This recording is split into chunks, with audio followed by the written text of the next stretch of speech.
Eh bien, bienvenue dans le tout premier Une œuvre, mon ressenti. Alors, qu'est-ce que ça va être cette série de vidéos? Eh bien, tout simplement, je vais prendre une œuvre, qu'elle soit littéraire, et quand je parle littéraire, ça peut très bien être une BD, un manga, un roman, peu importe, ou un film, une série, quoi que ce soit qui m'a plu et que j'avais envie de vous partager. Et je vais donc vous la présenter et vous dire pourquoi je vous la recommande.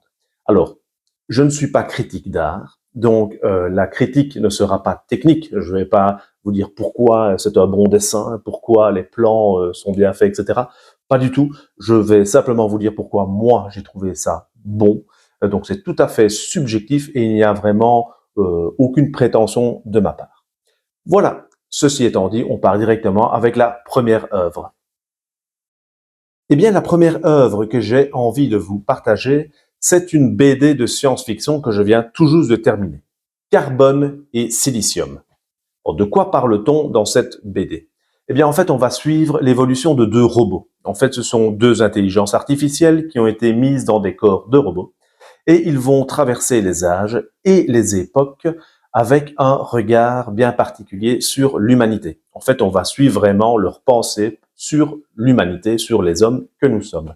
Donc, il y a plein de thèmes qui vont être exploités dans cette BD. Je vais déjà donc de vous en expliquer un, le regard sur l'humanité, mais il y en a plein d'autres, notamment l'amour, notre rapport que l'on a, que l'on va avoir avec la technologie, évidemment. Et alors pour moi, un des grands thèmes qui est expliqué, enfin pas qui est expliqué, mais qui est exploité dans cette BD, eh bien, c'est simplement le fait de qu'est-ce qui fait de nous des humains? Et quel est cet élément qui fait de nous des hommes et des femmes? Et qu'est-ce que les robots n'ont pas?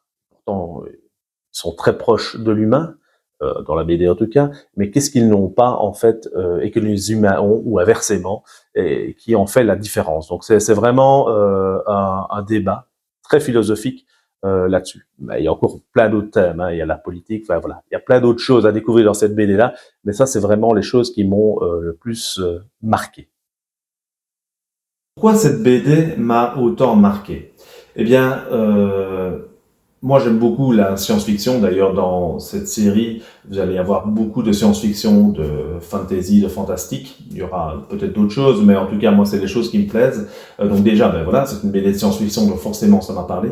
Mais j'aime beaucoup les science-fiction dystopiques et les science-fiction à caractère philosophique. En fait, les choses qui vous font réfléchir. Et une fois que vous fermez la BD, vous continuez à réfléchir à ce que vous venez de voir. Donc déjà ça c'est quelque chose qui m'intéresse fortement, et si vous aussi vous aimez un petit peu des choses qui vous font réfléchir, clairement c'est une BD qu'il vous faut.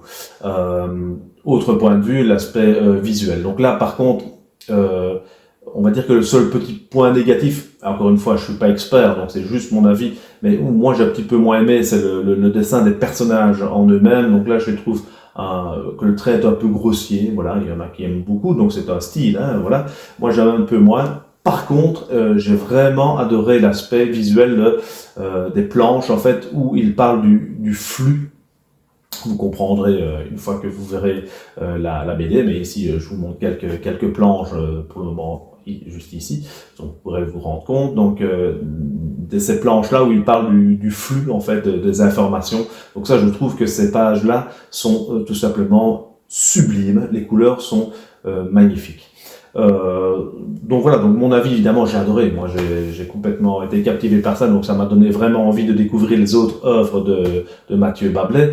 Il y a Shangri-La, il y a le dernier qui a été fait, qui est Silent Genie, mais il y en a encore d'autres. Et donc voilà, je vais certainement me mettre à lire ces autres œuvres, et donc vous les présenter aussi à l'occasion. Mais voilà, donc pour résumer, si vous aimez la science-fiction qui fait réfléchir, les points philosophiques, métaphysiques, ben alors c'est clairement quelque chose que vous allez adorer. Moi en tout cas ça me reste en tête, et ça me reste tellement en tête que j'avais envie de vous le partager. Maintenant vous voyez, c'est un principe tout simple en fait, une œuvre. Je vous la présente et je vous donne brièvement mon avis, avec l'espoir que ça va vous plaire et que vous allez lire, ou bien, pour le coup c'est lire, mais ou bien regarder ou quoi que ce soit, les propositions. Si vous le faites, tant mieux. Si vous le faites pas, vous êtes libre, évidemment, il n'y a pas de problème. Mais si vous le faites, n'hésitez pas à mettre en commentaire bien vos avis, ce que vous avez ressenti par rapport à l'œuvre, si vous avez vu d'autres choses que moi, si vous n'avez pas été d'accord, par exemple, avec mon avis, il n'y a pas de souci. L'espace commentaire est fait pour ça. Voilà, bien, en espérant que le format et la vidéo vous a plu. Si c'est le cas, bien alors on se donne rendez-vous pour de futures vidéos. Ciao, ciao!